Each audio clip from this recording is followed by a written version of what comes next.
Hey, it's Chronologically Gaming, the only channel that's perpetually retro because we're playing every video game in order of release.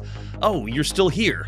Is this too many video games or are you thirsty for more? We're going to the middle of November 1982.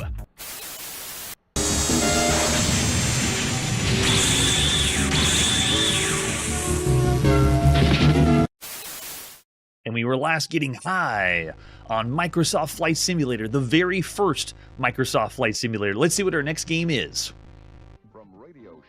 Coming up next, it's Morgoth on the TRS-80. Let's check it out. Here's the box for Morgoth. This is only available on the original TRS-80. It is the 137th game we've played on the Model 1 or Model 3. Ye warrior knight brave and true, 'tis time to face Morgoth with deeds to do. Hast thou fearless spirit, the skill and might? Dost thou challenge spider, ghost, and ghoul to fight? Sounds like the text is taken straight from something like the Dungeon Quest series. The front of this box, though, is very unique. It looks like it should have been black and white and they added a smattering of color, but it's epic. It also makes me feel like we're going to do something Lord of the Rings-ish. Let's flip it over on the back. Morgoth is a multi-roomed arcade adventure which combines fast speed, skill, and action of arcade games with heroic deeds of the ancient world. You go to the caverns of Moria. Okay, that's Lord of the Rings. You go to Smeagol's Keep, not to be confused with Smeagol, and Mirkwood Forest, and Khazad Callahan. Oh man, yeah, this is like, it even has the artwork that is very reminiscent to Tolkien.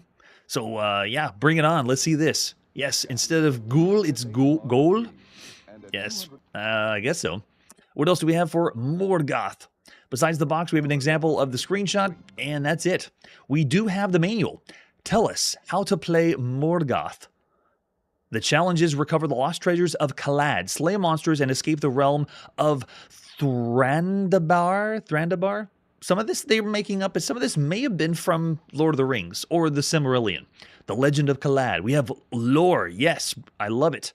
We have to get all the treasures, or as many as we can, and it has important notes on while we play the game. Bonus treasure appears as question marks, and it has the loading instructions right over this side, whether you're doing the Model 1 or Model 3. And I love how it says, within a few seconds, you should appear at the rightmost and blink steadily. If the program doesn't do this or is not loaded, then repeat steps 1 through 5.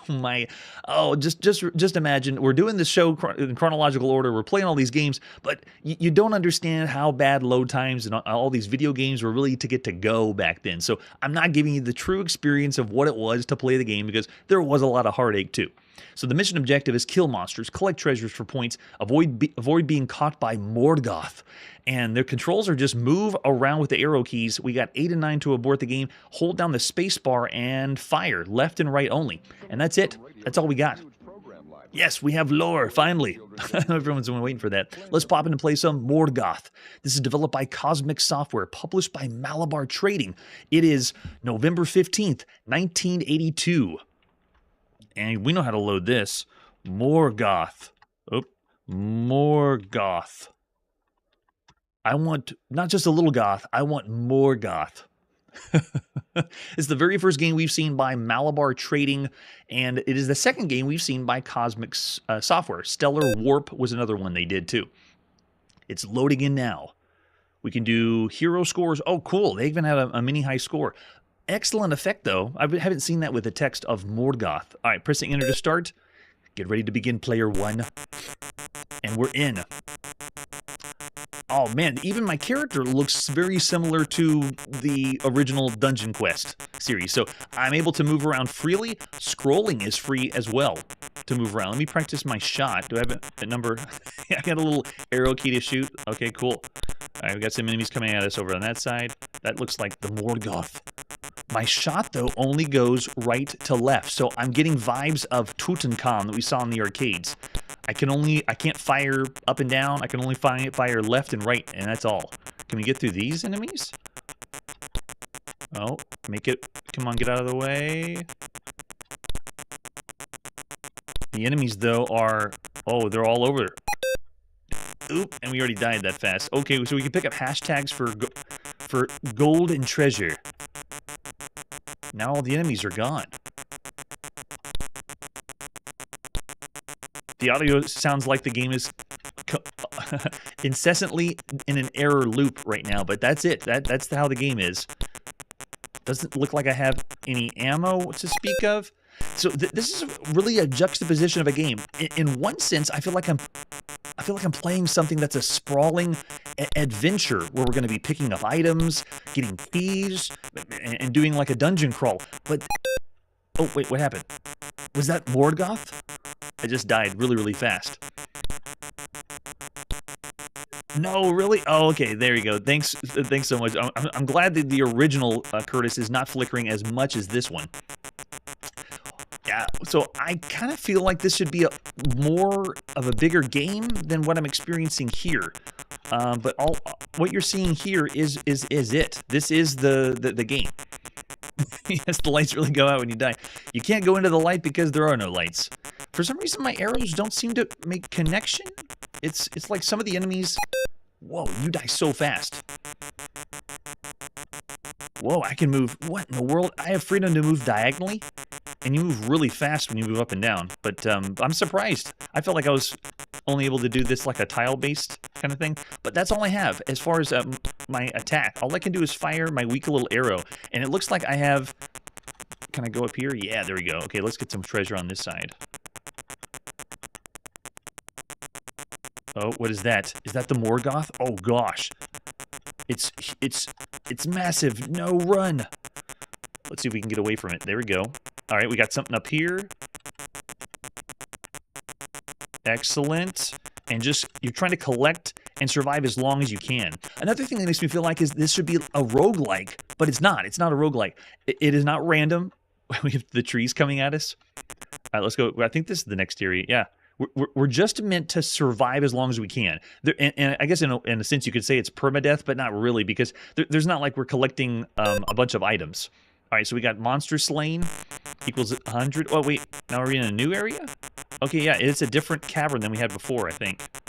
No, it's the same. It just looks like they randomized it. All right, let me see if I can sneak up to the top again. Don't kill me. Go, go, go, go. Yes, and this thing, I think that's the Morgoth. Yeah, because it's going through walls. Run! Oh gosh, it's on us. Oh, there it is. Thrandabar, the dominator realm of Morgoth, salutes you. Heroic deeds have earned you a place on the ancient scrolls, and your tale will live in legend forever. Or until you turn your computer off. That's pretty cool. Yeah, it's meant to be kind of like an action dungeon crawl. So it's not really role-playing. There's no role-playing elements. There's no leveling up. There's no roguelike. But it's almost like if you saw this in a magazine and they're explaining the game, and they didn't tell you all the details, you would think that you're going to get something more than that. All right, so... oh yeah, I'm already on caps there. And we're on the list with Fire Fist and Conan's up there. Oh, Conan beat me out. Oh, that's so cool. Morgoth Jr. So it's a lighthearted, at least what it has on here. I know, I'd rather have Seamus too, Marshall. It doesn't give me the same vibes because it's also not giving you the exploration center of it. It's just how long can you last going to pick up a bunch of treasure. That's what it's like. Yeah, right? I would say Tutankhamun is even more than that. Even though if you want to call Tutankhamun just an arcade game, this one is not as impressive. But Morgoth is an interesting game because you do have a few different areas to go through, but you notice that once you leave, then you just go back again, and you're just trying to get a score attack. So it's not an investment for a video game, and it's not a long video game. It is very much an action-style game. Yeah, looking in the chat, I see some 2.5. Yes, it probably did hurt your eyes. My eyes hurt as well. And then another 2.5. So, yeah, this one is another fantasy-style game, an inspiration from Lord of the Rings that we saw for many games before. Another one that we saw recently was Shadowfax. That one was a shooter, though. This one is trying to do something kind of different. It's nice that we have an open world and so forth, but very simplistic. So I'm actually going to say it's about 3 stars. It's very average for all the games you can see at this point. I wouldn't say less than that because you would have a good time trying to go for score attack and having fun, maybe taking turns with friends and stuff like that. I like the high score table, or their temporary high score table too. That's fun. Yes, and we do need some of that too, Marshall. All right, let's see what our next game is. We're next going to play on the Sharp MZ. This is Mystery House. This is volume 1 of Mystery House. So technically, I want to take you to the June 1982 because we have already seen this. This Mystery House is not the Mystery House from Sierra. We played Mystery House that came out by Microcabin for the NEC PC 8000 series of computers. And when we did, it was meant to be the second release. I did not cover this one when it first released. This technically came out in the beginning of summer, sometime around June 1982. I'm wanting to cover this game because of how influential it is, this specific one. So this is the first of part 1. You can see it says Mystery House number 1 for the Sharp MZ-80B. The reason I didn't cover this is because this computer is a business computer. There wasn't supposed to be any games for this, but this is a very influential game, so here we are playing every single video game. Inspired by the game we have already seen, Omotasando Adventure. It was an adventure game that was for Japanese computers. We've seen this one, and it was all in English. And I pointed out how it was easy for us to play. But in Japan, people were having to use translation dictionaries to play the adventure game, and they were still having fun. This game is one of the very first graphic text adventure games in Japan that has influenced and inspired so much. They took a lot of freedoms, though, because it's really close to and looks very similar to the Sierra one. Here's the idea you would have seen it at the time for both part 1 and part 2 of Mystery House. In fact, the part 1 of Mystery House, they already knew it was going to be popular, and they were already advertising the second part that ends up being released later. And here's another ad from magazines at the time. They called this the Adventure Game Series. And it was big. This is Microcabin's first big release, and Japan was also importing games from the U.S. at this time, and they were playing lots of other adventure games, but again, they had to translate them. This one was so popular because all of the text is Japanese. No need for a translator book. And then yet another one. I mean, look at the picture of the house. It looks so close to Sierra's Mystery House that we've already seen. Yeah, probably a text game too. This one's a little bit later. This also has an ad for Dreamland that we're going to be seeing, I believe, sometime in 1983.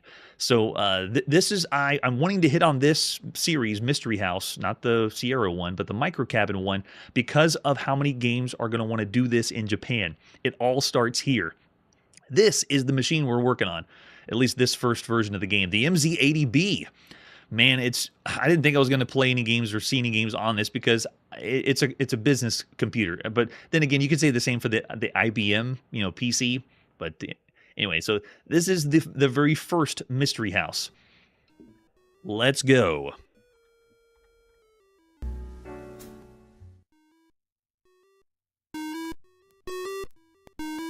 And your ears are hearing correctly.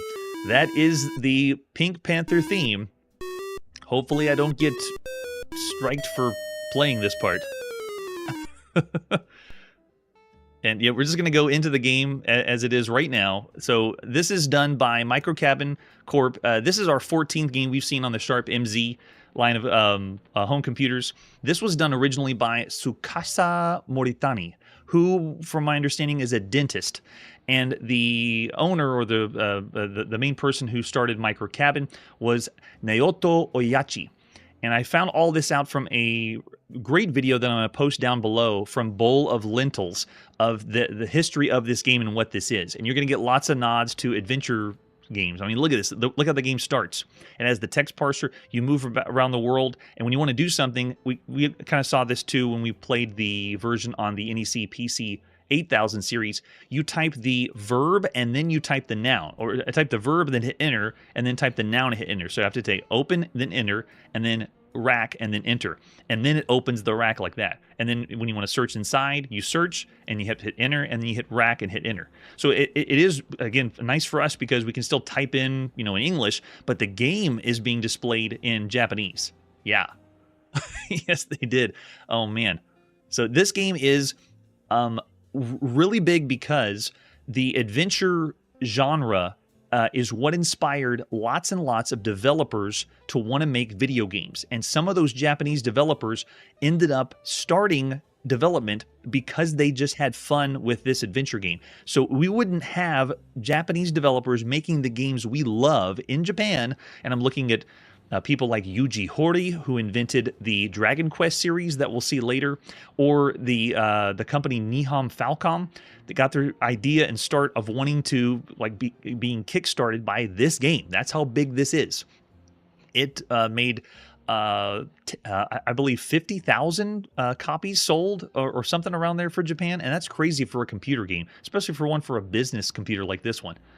Yeah, so this is, I'm going to have more links of some other references too, because Ringa in Blue is doing their series where they're trying to play every single adventure game in chronological order. Sounds familiar, just like us. What's kind of cool is Ringa in Blue is around the same time as us right now. They are currently in 1982, and they've played everything since the beginning, and I'm talking every single adventure game they could ever play. But they don't really do it as a video. They have a website where they're cataloging and talking about the adventure games, and then what it's like to play the adventure games. This one's on there, and this one's a big one.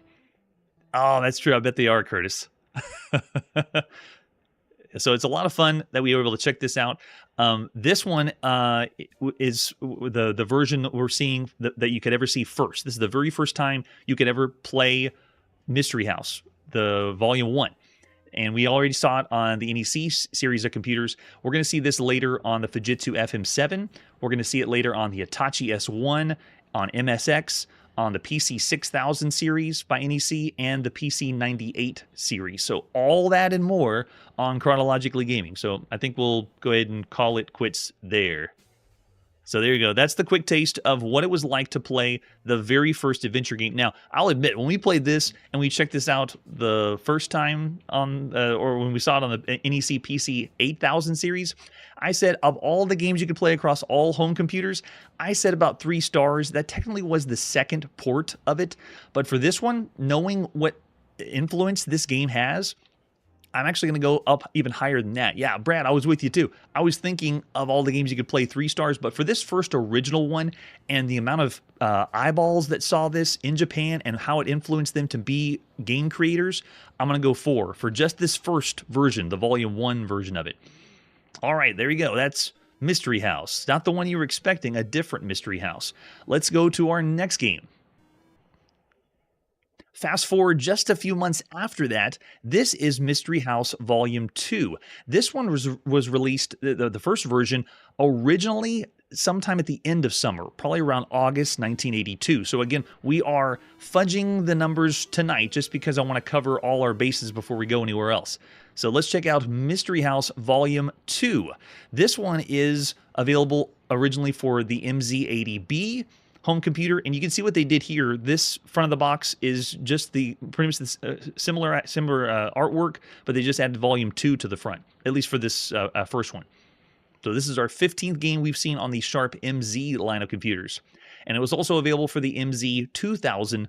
There's so many computers on this, and like the other computers in Japan, that for me to just say one system won't work. It's very similar to when we play games on the Apple II. I just say Apple II, even though some of these games could have been on the Apple IIe, the Apple II Plus, the Apple IIc. You know, we're not just going to say the systems is only playing on one. But anyway, you can see that they marketed this and sold it for 2 different Sharp MZ computers. And there's the ad we already seen from before, and the other one, we're going to be a detective and get people to play some games. And there's the example of the Sharp MZ-2000. Again, it's a business computer. Didn't expect me to be playing business software or business computer games, but they did, and they loved it. All right, let's play Mystery House Volume 2. This is the very first time you would have seen this version of Mystery House, sometime at the end of summer 1982.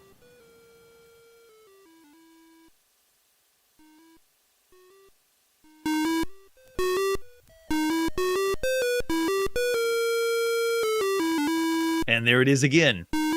They're doing the same. They're doing the same thing. Yes, all this came out on cassette, Marshall. I can't believe they got it. Well, I should be surprised they got away with it, but yeah, it's funny that we hear the sound there. I wonder if it was the first time that anyone in Japan had heard that, or did they know it was being ripped off by something else? Yeah, that's a good point, Curtis. You could consider the TRS-80 Model 1 and 3 that, well, maybe the Model 2 is definitely a business system. Oh, yeah, and it's so expensive. I hit that up when we talked about IBM computer gaming and what it would cost to play the Microsoft Flight Simulator or the Microsoft Decathlon. All right, so we're going to play again this one. This one is, the gameplay is very, very similar. This title, The Mystery House, was originally released for 2 volumes. The volume 1, beginning of summer, and this one at the end of summer, 1982. In this game, you can only carry 2 items at a time, and steps are limited. There's also no random element that was in the previous game. This one takes place on 3 floors, which is kind of funny because when you look at the front of the box, or whenever you look at the graphic of the house you're going into, did you notice it only had 2 floors? Because they just reused the graphic from the first volume. All right, so we're going in, and we're just exploring. We're just moving around the house. This one doesn't play. It's Volume 1 and Volume 2 of this do not play like the Sierra Mystery House. The Sierra Mystery House is meant to be like a murder mystery. This plays more like one of those games that is looking for treasure, like Zork or the original Colossal Cave. You wander around the house and you are just finding the treasure. So there's not a whole lot of interaction with other characters or people. So it's really not pushing what video games can be doing right now as adventure games because of Infocom. Infocom's out there. They're doing the biggest push for pushing the genre of adventure games. You can see I have to do, again, the same, type in the verb, hit enter, and then type in the noun. If I can spell refrigerator. And notice that the graphics are still the monochrome. We're only getting 2 colors. And kind of similar to the TRS-80, you could have switched the color of which 2 colors you would like to see or not see. So yeah, this is what you're expected to see. I'm going to give links to all of these 2 older, more obscure games in the description down below, like where you can read it on Ringa and Blue, and then the old game database of Japan, where we're getting a lot of this footage. So this is, to tell you the truth, we played lots of text adventure games that have graphics. This one's the 65th video game across all systems that are this style of adventure game. So it's not a new concept, but for Japan it was huge. And you can see as we wander or meander around the mystery house, this one is, it almost makes you feel like it's a walking simulator, or what we would describe today, because you're just going on and exploring and looking for the treasure, and that's it. And it was a novelty that the language was all in Japanese. All right, so there's a quick taste of Mystery House Volume 2. And this was the one we played was this one. That was the MZ-2000. Both of these games, as far as finding it to play yourself and being able to get any information about this, is so hard to do. This was very, very rare.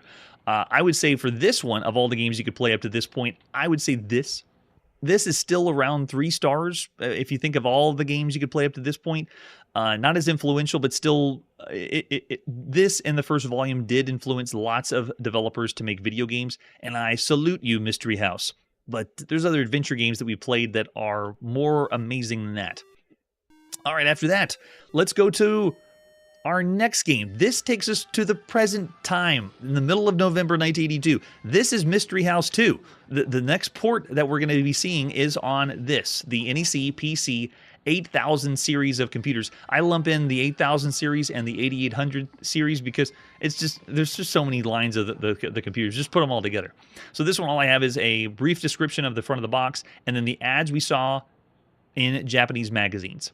Proof that it was out there and it exists. And you can see down at the bottom for Series 2, it's available for the MZ-2000, the MZ-80B, the PC-8801, the FM-8, and the the Panasonic, which I don't think we even hit on the Panasonic Japanese computer. You can play on all those. But this one is vaporware. There is no dump for this. There is nothing that exists for this version of Mystery House 2. So keeping to the same thing we've played or done on the show since the beginning, any video game that we are not able to experience ourselves in any form, and it's just so rare to find, we have to rate it 0. So I'm sure someone has a copy of it out there. If you want to give it to me, you can. But in the meantime, we're going to say this version of Mystery House 2 is 0. The later versions are a little bit more interesting than that. But that's not all. Our next game is the release for the Fujitsu FM-7. This is Mystery House 2. And this one, I at least got a screenshot for, but this one, again, is another one that it's undumped. There's no one that has a copy of this. At least, there's an example of the 5 1/4 floppy disk that you could have played, and there's an example of what it's like, similar graphics, and what we've seen already on the Fujitsu FM-7. Title is in red, though. That's pretty cool, at least from this example, if we are led to believe that. Yeah, I'm with you there, Psychosis. So this version, we are not able to play as well. So, as true fare, it's a 0-star rating. If you can find the copy, I would love to play it. But from what I understand, it's very similar to the very first one you could ever play for Mystery House 2. So this one is the 4th game that we'd be seeing on the Fujitsu FM-7. And we're going to see this game, the Mystery House 2, later on the PC 6001 and the MSX. And by the way, this version, from again, what I've been told, it makes no sense. The Mystery House 2 came out on the Fujitsu FM-7 before Mystery House 1. So next year in 1983, we're going to see Mystery House 1 on the Fujitsu FM-7 after the second was released. Doesn't make sense to me either. So if someone wants to clarify, I mean, I looked up 3 sources. 3 sources all say that Mystery House 2 came out on the Fujitsu FM-7 before Mystery House 1. Very strange. Yeah, right? Oh, I know, right? It's just null. That's true, Marshall. It's not even going to register anything if you're familiar with how Launchbox does its ratings. Awesome. All right, so diving in deep to video gamedom. And that's where we got to put our video game playing on pause, or lack thereof if we can't find the game. But just imagine how many undumped games are out there, how many lost games are out there that we're not able to experience or play. I got to give a big nod, though, to all the people that are posting in Japan these older games, because for the longest time, there was this gap of retro. There was a lot of older video games that the Japanese public did not want to reveal or show. But now we're able to get articles. People are writing about these older games, specifically the Epoch Cassette Vision, the home console, and then all these older Japanese computers. Like just recently, I wasn't able to get anything on Japanese home computers. But then just in the last 2 or 3 years, I've now found people that are dumping out the games for these first computers that were ever in Japan. And there's a lot more, because they've cataloged them on MAME and MES and several other multi-platform emulators that allow you to do that. But I'm just great and glad that everyone has allowed that. So next time on Chronologically Gaming, we have a platformer that will overwhelm and a platformer that will underwhelm you. Plus, Bill Budge will make us never need to play real pinball ever again. That's it for today, and like I always say, you can't play video games without seeing the influence of the Lord of the Rings. Hey everybody, thanks for checking out the channel and joining me on my quest to play every single video game in order of release. We'll be streaming live every weekday at 9 p.m. Central, so join us and let us know if we missed any games along the way. This video would not be possible without Launchbox, RetroArch, and MAME. Tell all your friends there's some crazy guy named Chronologically Gaming trying to play every single video game. We have links down below that'll send you to places like our Discord and Patreon, and one that says all the video games we've ever played. If you go there, it's a list of everything, and you can click right to the game you want to see.